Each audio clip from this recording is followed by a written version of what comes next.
안녕하세요. 반갑습니다. 오늘은요, 제가 변화에 대해서 같이 이야기를 좀 해보고 싶거든요. 변화가 일어날 때 어떤 일들이 일어나는가. 특히 어떤 공동체가 큰 변화를 겪게 되면은 거기 안에서 되게 여러 가지 비합리적인 일들이 막 일어날 때가 있거든요. 그런 일들이 일어나는 현상을 좀 같이 이야기해 보려고 합니다. 우리가 지금 성경을 볼 때 약간 심리학적인 관점들을 가지고 와서 해석해 보려고 노력을 하고 있는데 오늘 제가 소개해 드리고 싶은 심리학 이론은 가족 체계 이론이라는 것이 있거든요. Family System Theory. 그 관점에서 봤을 때 성경이 어떻게 읽히나 이런 이야기들을 좀 해보려고 합니다. 예수님께서 예루살렘에 맨 마지막에 입성하실 때 호산나 호산나 이러면서 이제 입성을 했잖아요. 그 입성을 하실 때 사실 모든 그때 예수님을 반기던 사람들이 어떤 큰 군중을 형성을 했었고 그 사람들이 다 같이 예루살렘에 들어갔을 것 같아요. 그런데 들어가고 나서 얼마 안 돼가지고 예수님을 나중에 그 군중들이 못 박아라 못 박아라 그래가지고 이제 예수님을 사형에 처하는 이제 이런 사건이 일어납니다. 되게 이상하지 않아요? 막 굉장히 막 환호하던 군중이 그러니까 막 이런 거잖아요. 그 아이돌이 왔다고 해가지고 막 난리를 했어요. 그래서 막 환영을 하고 뭐 그래서 막 팬클럽들이 막 쫓아다녔는데 얼마 안 있다가 다 그 아이돌 저기 캔슬하자. 다 걔는 이제 더 이상 아니야. 우선 다 없애버리는 이제 그런 현상이 일어난 거죠. 그래서 도대체 여기 안에서 무슨 일이 일어났나 하는 게 어, 이제 그 변화라는 것들을 생각할 때 좀 생각해 볼 수 있는 점인 것 같아요. 우리가 어떤 공동체가 있잖아요. 그러면은 좋은 변화든 나쁜 변화든 우리는 모든 변화들을 사실 되게 불편해합니다. 좋은 변화여도 불편해요. 그래서 무언가 어디선가 뭔가를 갖다가 새로 짓는다, 뭐를 어떻게 한다. 그래서 왜 우리가 뭐 교회 건축할 때마다 교회들이 너무 힘들어하는 그런 문제들도 있고, 새로운 목사님이 오신다 그랬을 때 많이 힘들어하는 그런 부분도 있고, 뭐 이렇게 해가지고 뭔가 변화가 하나가 일어나면은 교회들, 뭐 아무튼 공동체들이 되게 아프거든요. 그래서 그런 것들이 예루살렘에도 일어났다고 저는 보고 있습니다. 그 예수라는 존재가 너무 많은 군중들을 끌고 예루살렘에 들어왔을 때 예루살렘 공동체가 사실 배겨내지 못하는 거죠. 도대체 이게 뭐냐 이러면서 그때부터 이상한 일들이 일어납니다. 우선 그 소문들이 많이 돌아요. 예, 도대체 이 인간이 누구냐 하는 이런 소문들이 많이 돌 것이고 그러고 나서 거기 안에서 conspiracy theory들이 계속 생겨나가게 됩니다. 그래가지고 음모론이 되게 막 우울하는 거죠. 그래가지고 왜 바리새인들이 와가지고 뭐 질문을 하고 뭐 사두개인들이 와가지고 예수님한테 질문을 하고 뭐 이러면서 예수님에 대한 이야기들이 일어나다가 나중에 결국에는 예수님이 한 이야기를 놓고 이 사람이 성전을 다 부순다 그랬다 뭐 이제 뭐 이런 것들이 나중에 어떤 재판의 중요한 요소가 되잖아요. 그래서 음모론들이 예수님을 향한 어떤 음모론들이 계속 웅성웅성 일어나고요. 그리고 사람들이 거기 안에서 그 불안감에 휩싸이게 됩니다. 그래서 되게 불안한 공동체가 돼요. 그렇게 불안한 공동체 안에서는 우선은 비밀이 많아지고요. 누가 이랬대 저랬대 뭐 하는 비밀이 많아지고 그 다음에 소문이 많아져요. 그러다 보니까는 이상한 소문들이 막 돌고 그 다음에 그 사람들이 비합리적인 사고를 하기 시작합니다. 그래서 딱히 이렇게 논리적으로 합리적으로 해석이 되는 것들로 뭔가가 해결이 안 돼요. 그래서 데이터 아주 솔리드한 데이터를 아무리 갖다 줘도 이 음모론이 깨지지가 않아요. 그래서 그런 일들이 일어나는 게 이제 변화가 갖고 있는 특성입니다.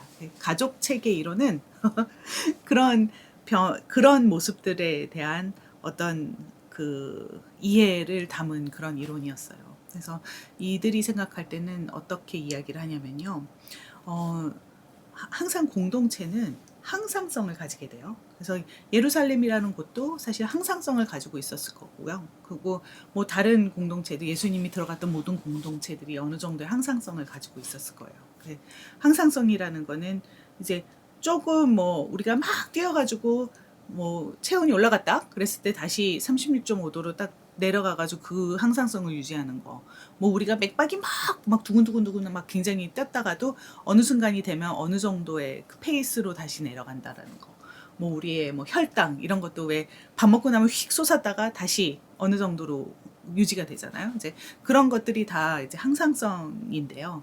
공동체도 늘 어떤 그 뭔가 막 뭔가가 작은 변화가 있을 때 그 항상성을 다시 만들기 위해서 후루룩 하고선 이제 그 항상성의 모습으로 돌아가는 이런 성격들이 있습니다.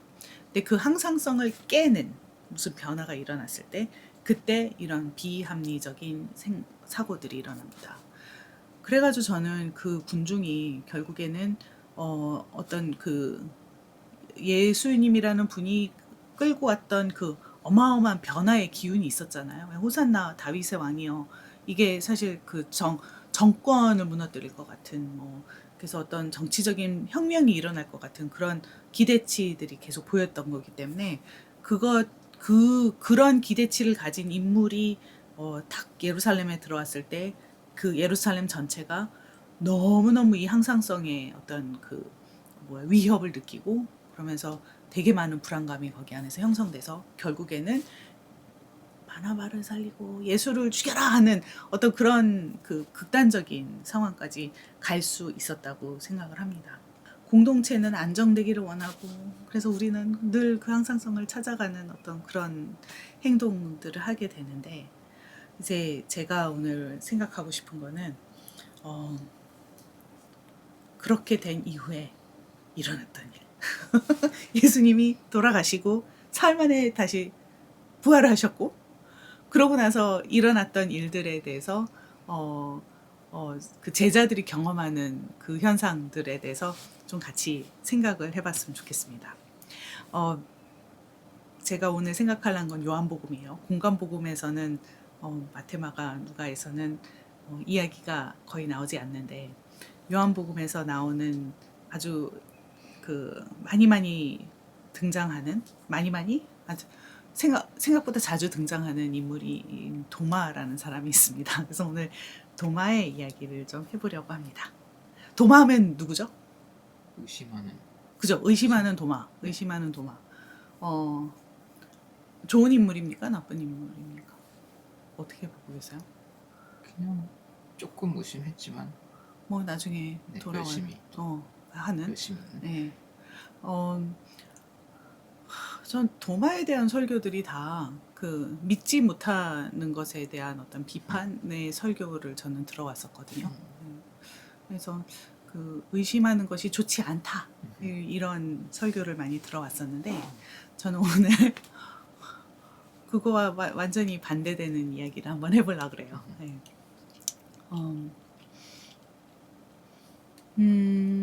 사실 그 이제 아까는 예루살렘을 한 공동체로 놓고 말씀을 드렸었는데 12제자를 놓고 한번 생각을 해봅시다. 왜냐면 예수님이 돌아가시기까지도 이 사람들이 다 막 다 뿔뿔이 흩어져가지고 그 극시 뭐랄까 정말 극단의 존재론적인 불안감에 쌓여있던 사람들이었죠. 그래서 베드로가 뭐 예수님을 부인하고 이러는 거가 예수님을 너무 걱정하면서 쫓아가는데도 딱 자기 목숨이 걸린 것 같은 순간에 자기가 부인을 해가지고 그래가지고 이제 그 목 놓아 우는 사건들이 일어나잖아요. 그러고 나서 나중에 예수님이 돌아가셨어요. 돌아가신 다음에 그 다음에 이제 묻히신 다음에 그 다음에는 제자들이 요한복음에 의하면은 다 다락방으로 모여가지고 거기서 숨어서 살고 있어요. 그래서 나가면 불안한 거예요. 제가 저번 시간에 찍었던 거기 안에서 왜 나가면은 사자가 밖에 있다 그러잖아요. 이 사람들한테는 실제로 그 진짜 사자들이 막 밖에 있는 거죠. 언제든지 자기네는 예수랑 연루돼가지고 끌려가가지고 죽을지도 모른다라는 어떤 그런 불안감. 그래서 굉장히 아주 구체적인 어떤 그 두려움을 안고 다 같이 그 11명이죠. 게다가 유다는 목숨을 끊었어요. 자살을 했어요. 그러니까는 유다 자기네 중에 하나였던 유다가 어떻게 갔는지를 얘기를 듣고 11명이 모여가지고 달달달달달 떨면서 다락방에 있습니다. 근데 사실은 11명이 아니에요. 10명이었어요.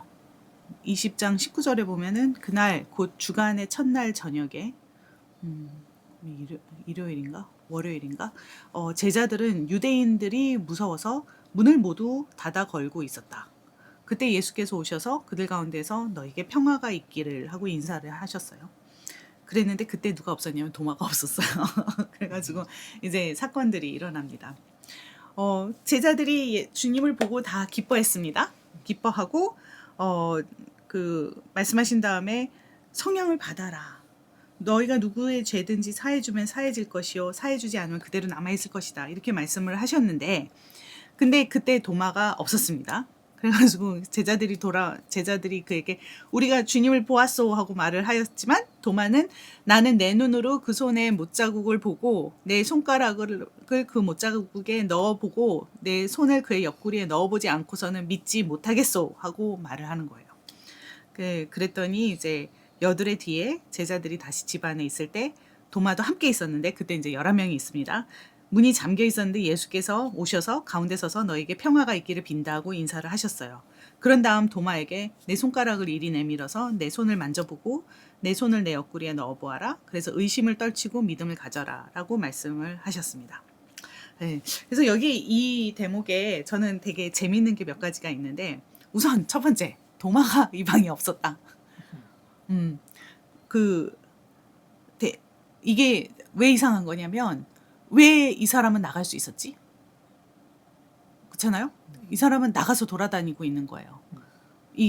다른 10명의 제자들이 두려워 떨고 있을 때 나가서 돌아다니고 있고요. 그 다음에 이 사람이 하는 얘기가 그러고 또 하나는 이제 10명의 제자들이 예수님을 만나고 나서 예수님이 이렇게 하셨다라고 했을 때 문이 걸어 닫혀 있는데 예수님이 그때 어떻게 들어오신 거잖아요. 유령 같잖아요. 유령 같은 존재로 예수님이 왔어요. 근데 그거를 보고 그대로 믿었어요. 이게 이제 가족체계 이론 안에서 보면은 이게 그런 그 음모론이에요. 음모론을 믿는 사람들. 그쵸? 그 헛된 소문을 믿는 사람들. 이런 사람들이 이제 불안에 쩔어 있는 사람들이 이런 것들에 혹 하고 계속 엮이거든요. 그래서 어머 누가 이랬다더라 저랬다더라 하는 어떤 공통의 소문, 헛소문을 제자들이 만들어낸 것처럼 보일 수 있는 거예요. 근데 도마가 웃기고 있네. 나는 예수님을 이렇게 보기 전에는 믿지 않겠어. 라고 이야기하는 거예요. 그러면은 이렇게 놓고 보면 이 체제가 이 공동체가 되게 불안했다라는 걸 놓고 생각을 해보면은 그러면은 사실 제자들이 비합리적이고요. 도마는 지극히 합리적인 사람입니다. 그렇지 않습니까? 네, 되게 합리적인 사람이에요. 그리고 그 예수님께서 다시 왔을 때 그리고 또 여기서 이 합리적이라는 거가 사실 가지고 있는 되게 큰 성격이 뭐냐면 이 합리성은 그 불안감에 끼어 있으면은 가질 수 없는 합리성을 도마가 갖고 있어요. 그래서 도마는 사실 자기의 동료들이 다 두려워할 때, 불안해할 때 사실 불안해하지 않고 나가서 돌아다닐 수 있었던 사람이에요. 이게 사실 되게 놀라운 거가요. 우리 그 불안감이라는 거는 전염이 돼요. 혹시 그런 거 느껴보신 적 있으세요? 이렇게 누군가가 이렇게 다들 생각해봐요. 무슨 어디 일자리 인터뷰를 하러 쭉 앉아가지고 기다리고 있어요. 저쪽 사람이 이렇게 떨고 있으면은 나도 뭔가 꼼지락꼼지락하면서 점점 이게 다 이렇게 여기에서 이거 안 엮이기 되게 어렵거든요. 시험 볼 때 다 같이 수능을 보러 갔다. 그랬을 때 어떤 불안감이 거기 안에서 확 돌고 있는다든지 이런 때 보면은 남들의 불안감이 사실 나한테 금방 전염이 돼가지고 나도 그 불안감을 금방 느끼게 되어 있어요. 제가 그 뇌과학을 갖다가 완전히 평언어로 그냥 완전히 막 부숴가지고 좀 설명을 해드리자면은 우리 뇌는 이제 여기 중뇌 이쪽 뒤쪽에 있는 이 부분은 우리가 한 2살 정도가 되면 완성이 돼요. 근데 이 뇌는 파충류들이 갖고 있는 뇌 정도예요. 우리 이제 우리가 뭐죠? 우린 포유류니까 나중에 이제 전두엽이 발달하면서 여기 안에서 합리적인 생각들과 뭐 수학적인 사고라든지 이런 것들을 이제 이쪽에서 하고 있는 건데 지금 이 불안감이 갖고 있는 이 감정은 사실 이쪽에서 주관하고 있는 그런 감정이거든요. 그래서 파충류뇌 아주 우리가 아기 때 가지고 있었던 어떤 그런 종류의 뇌인데요. 이 부분이 이게 그냥 감정에서 감정으로 감정에서 감정으로 이런 식으로 엮여 있기 때문에 여기에서 튀어나오는 방법은 그 이런 현상이 일어난다라는 걸 알고서는 전두엽으로 사고를 해야지 사실 이 불안감에서 벗어날 수가 있어요. 그런데 그런 작업을 하고 있는 거가 도마인 거예요. 도마는 지금 다른 사람들이 다 이 파충류뇌로 사고를 하고 있을 때, 사고가 아니라 느끼고 있을 때, 그때 도마는 아니야, 난 나갈 수 있어 하고 나가서 돌아다녔고, 그리고 그것을 갖다가 이제 사고를 하고 이렇게 어떤 다들 10명이 다 우리가 왜 10명이 똑같은 소리를 하면은 믿고 싶잖아요. 그 다수가 이야기하면 이래야 될 것 같잖아요. 근데 그렇게 일어나고 있는 그 현상을 에 꼬이지 않고 나는 합리성을 갖고선 전두엽으로 사고를 하고 있다라고 도마는 이야기를 하고 있는 거예요. 그래서 그렇게 했을 때 이제 예수님께서 오셔가지고 다시 그 합리성을 인정을 해주는 거죠. 이렇게 봐라, 네가 원했던 그 합리성을 네가 한번 확인을 해봐라. 이렇게 합니다. 교회에서 제가 어렸을 때 들었던 모든 설교에서는 그래서 이제 예수님으로 인해 가지고 도마가 그 다음에 고백을 하고 예수님께서 꾸짖으시는 모습으로 너는 나를 보았으므로 믿느냐? 나를 보지 않고도 믿는 사람은 복이 있다라고 이야기를 해주시는 그런 이야기로 많이 설교를 들어왔었어요. 근데 저는 그 전에 나오는 말씀에 좀 집중을 하고 싶어요. 도마가 예수께 나의 주님, 나의 하나님이 하고 대답하니 예수께서 도마에게 말씀하셨다. 이렇게 나옵니다. 저는 이 나의 주님, 나의 하나님 이렇게 말씀하시는 거가 요한복음에서 보면은 너무 큰 사건입니다. 그 공간복음에서는 뭐 마가복음 이런 데를 보면은 예수님께서 이렇게 내가 누군지를 얘기하지 말아라. 귀신들이 이렇게 뭐 쫓겨나가면서 뭐 하나님의 아들이시여 뭐 어쩌고 하면은 쉿 조용히 해. 이건 비밀이야. 이러고서는 예수님의 어떤 아이덴티티가 계속 비밀에 붙거든요. 근데 요한복음에서는 되게 묘한 거가 예수님께서 끊임없이 자기를 설명을 하세요. 나는 진리요, 나는 빛이요 진리요, 뭐 이런 것도 설명을 해주시고 나는 포도나무요, 나는 뭐요 하면서 계속 설명을 해주시고 그리고 내가 하나님의 아들이라는 얘기도 하십니다. 직접 하시는데 아무도 그걸 갖다가 제대로 인정을 안 해줘요. 그리고 예수님이 그렇다고 얘기할 때 다른 사람들의 언어 안에서 그 말이 나오질 않아요. 그래가지고 예수님이 끊임없이 알리고 싶어 했던 자기의 정체성을 갖다가 처음으로 입으로 발설한 사람이 도마예요. 그 전에는 나오지 않았던 거가 여기서 처음으로 나의 주님, 나의 하나님. 여기서 사실 우리 요한복음 앞에 보면은 예수님께서 어디까지 가시냐면은 나는 포도나무 뭐 이런 비유를 하실 때 I am who I am 스스로 있는 자다라는 이야기까지 예수님께서 직접 입으로 하시는데 그 얘기를 갖다가 아무도 제대로 인정을 안 해주고 하고 이렇게 떨떠름하게 다 듣고 있고 제대로 이해하는 사람이 없는 데에 반해서 여기에서는 예수님을 다시 부활하신 예수님을 만난 도마가 거기에서 그 이야기를 갖다 정확하게 해주는 거죠.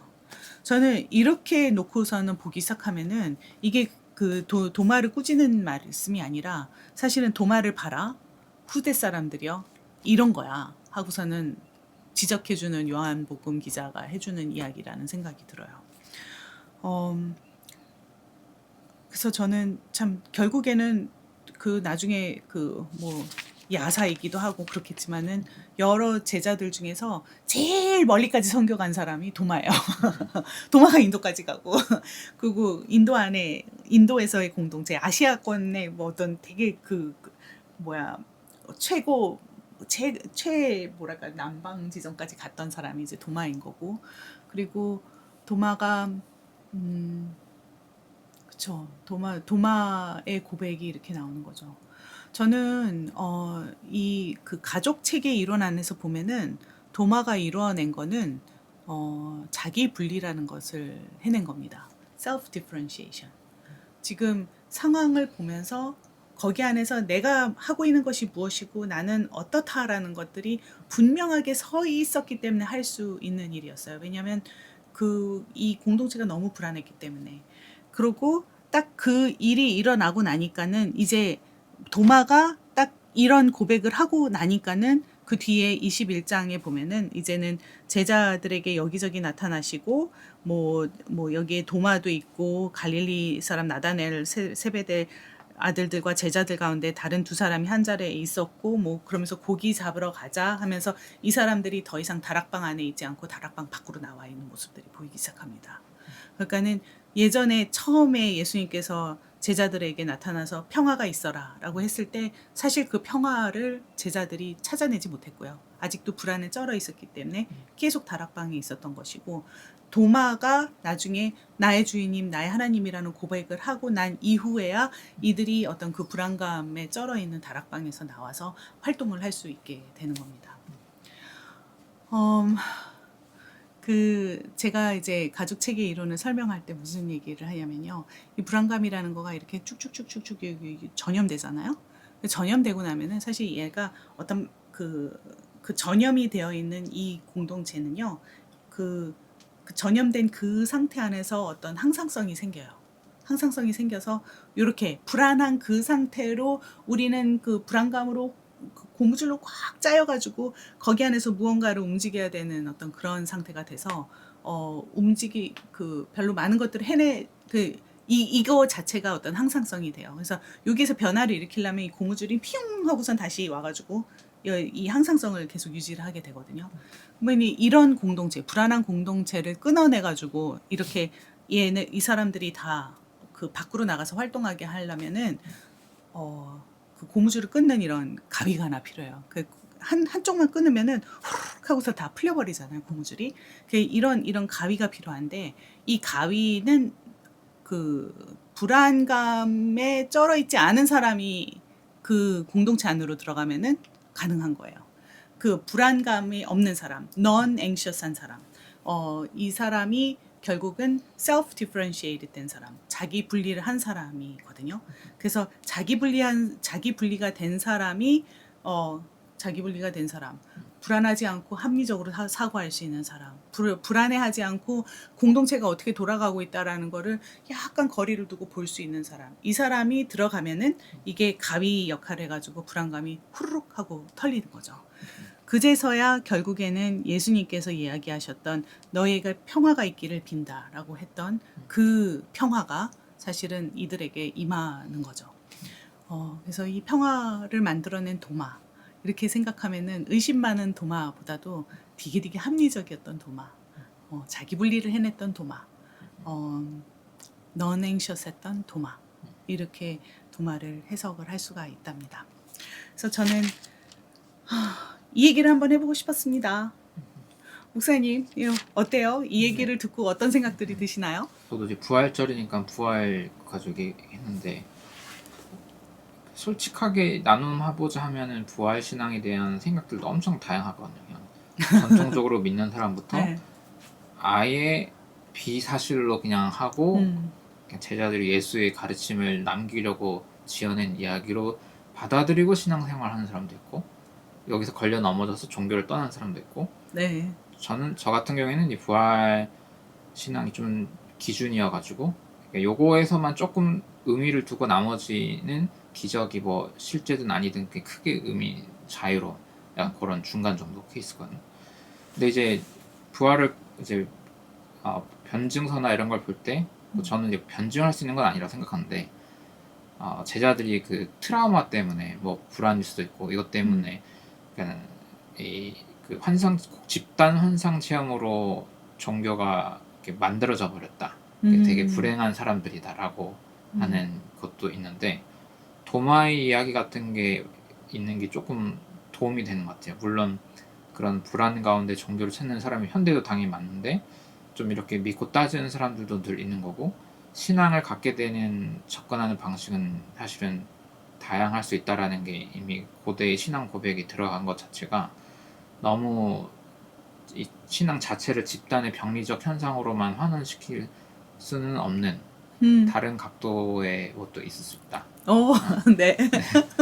요런 의지와 요런 과정 자체도 네. 물론 정확히 이건지는 우리가 알아낼 수는 없지만 네. 이런 추론과 음. 토론과 이런 고민들도 다 담겨 있는 걸 담겨 보면 있는 거가. 네. 네. 생각보다 다양할 수 있다라고 생각이 들었습니다. 그쵸. 네. 사실 제가 보기엔 제가 이런 관점에서 이걸 읽으면은 여기에서 하이라이트 되는 거는 이런 합리성이고 이런 논리인데 또 교회는 오랜 역사 동안에 이 논리를 죽여놓고 그냥 믿어라 이런 얘기를 또 해왔던 어떤 그런 아이러니가 일어나기도 하는데 둘 다 같이 존재하는 거죠. 그죠? 네. 오, 그거 참 재미있는 포인트입니다. 요즘 사실 이 부활절 전후로 사실 우리나라는 지금 너무너무 막 뭐랄까 변화 막 이러면서 막 뭔가 그 갈등과 이런 것들이 잔뜩 있잖아요. 그래서 지금 일어나고 있는 많은 현상들이 사실 가족 체계 이론으로 보면은 이런 그 되게 감정적이고 어떤 불안감에서 튀어나오는 여러 가지 현상들이 되게 많이 일어나고 있는 중이거든요. 그래서 그냥 뭐 잠깐 지나가다 뉴스를 들어도 뭐랄까 conspiracy 음모론이 어느 진영에서든지 지금 계속 그 뭔가 끓고 있고 뭐 이러면서 지금 잘 보이지 않는 거가 도마 같은 사람들인 것 같아요. 도마 같은 사람이 많이 생겼으면 좋겠어요. 예, 공동체들이 좀 변하려면 도마를 껴주고 도마가 그 공동체에 들어갈 수 있고 도마가 들어가가지고 그 자기 분리된 모습으로 무언가 변화를 일으킬 수 있는 그런 존재가 됐으면 좋겠어요. 이 가족 체계 이론이라는 게 사실 좀 재밌는 거가요. 그 목회 상담 같은 거는 이 이론이 나온 다음에 한번 전체 패러다임이 한번 후루룩 다 뒤집어졌어요. 예전에는 우리가 모든 문제들이 한 개인 안에 있다고 생각을 했거든요. 심리 상담이라는 거가. 그래서 한 사람을 갖다가 임상적으로 잘 들여다보면은 거기 안에 문제 해결점이 있다고 생각했던 되게 오래된 패러다임이 있었던 거예요. 근데 이걸 놓고 보니까는 그게 아니라 그냥 공동체가 만들어내는 어떤 문제들이 있고 그것 때문에 사람들이 이렇게 움직이는 거 이런 것들이 있는 거예요. 그래서 그렇다면 공동체 전체를 이해해야지 뭐 개인도 변할 수가 있고 그 이제 이 사람들 예를 들면 여기 있던 베드로며 요한이며 뭐 마가며 이런 사람들이 같이 있었던 거잖아요. 그 도마라는 사람이 들어갔다가 베드로가 밖으로 나갈 수 있고 마가가 나가서 뭘 할 수가 있고 누가 또 하는가요? 아무튼 뭐 다들 나갈 수 있는 이 존재가 되기 위해서는 사실 도마가 필요했던 거거든요. 근데 그건 이 사람 베드로의 사람 마음속에 들어있는 게 도마가 아니잖아요. 그냥 같이 있었던 사람이지. 그래서 그 공동체를 보는 관점들을 보기 시작하면서 목회 상담 같은 거는 이제 처음에는 어떤 클리니컬 임상적인 패러다임에서 공동체 맥락적인 패러다임으로 확 바뀌어요. 커뮤널 컨텍스추얼 그렇게 해가지고 지금 현재 그런 패러다임 안에서 목회 상담이라는 것들을 이해를 하고 있거든요. 그래서 그런 모습들이 지금 우리가 또 필요한 어떤 그런 관점이 아닌가 그런 생각도 드네요.